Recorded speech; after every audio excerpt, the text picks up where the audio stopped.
Right, so believe it or believe it not, I've took it round twice now and it's all lined up. So if it doesn't line up, the script is do it again. What I've done is I've put the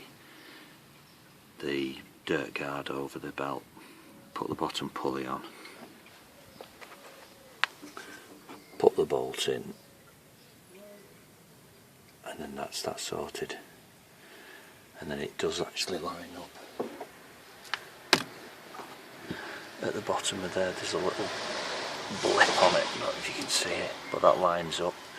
When you're putting the pulley back on, make sure that there's a little notch behind that big washer and it fits on the sort of woodruff key bit of the crank cam belt part, and you'll feel it locate on it. So when it locates on, it's easy for it to slip over, so just make sure it's flush and feel it round and circle, and it'll just sort of slot on. When it does, just get the nut tightened up as best you can and to make sure it's in the right place. Obviously that will be lined up when the whole thing's timed up, so if that's not in the right place, then that pulley there is not centralised on the bolt thing.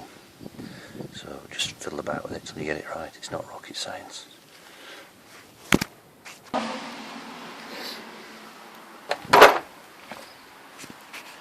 Right, so bottom, don't forget to do that pulley bolt and whack it up tight. Now I've used an air gun because it's the best way of getting it done.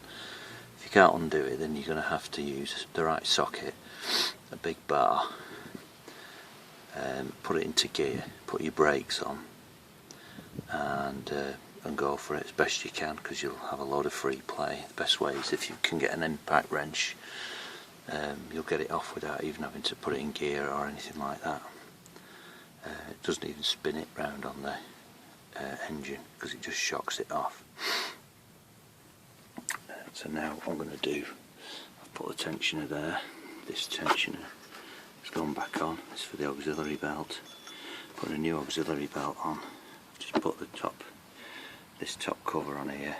Next will be spark plug over there, back in, this back on top, wiring on, and then the air filter box and the pipe work, and then see it running.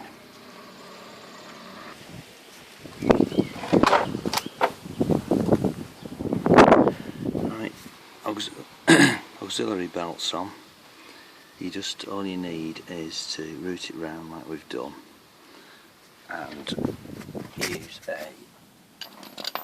got a socket like that, loads of sides on, and it is a 19mm, and that fits on, if you can see it, this nut here, which is like a load of splines on it.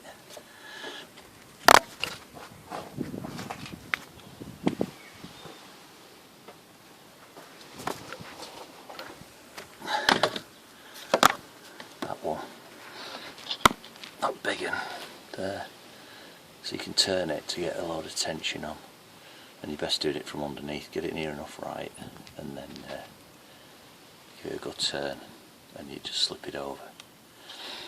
So the bottom bolt's done, these two mud guards are done, that's on. So the next thing is now it's engine mount. I've put a spark plug back in, I've tightened it up, put the coil back on, so that's done. Just got engine mountings to go now, and I think we're up and running. So I'm just going to get that on, goes that way, so slide it down the back. But I'm going to just jack the engine up, so I've got access to the bolts. So if I do that, and then you see, I can just jack the baby up like that. Gives us a bit more working space. And just put the bolts in there now.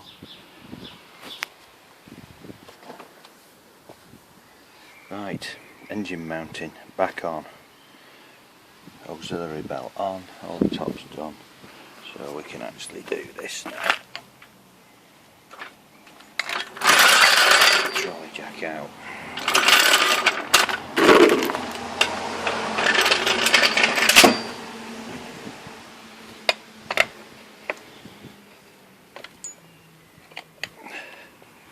Ready to let the thing down again.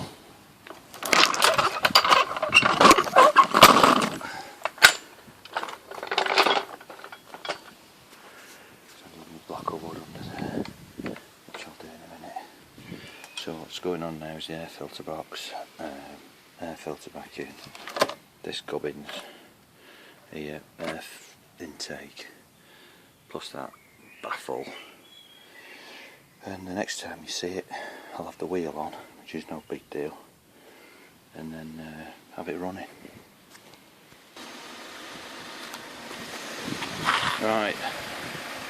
And there's the shed done, running. If you can see anything of it, got the wheels back on, and it sounds fine. So it's another 60,000 miles to go. Bye.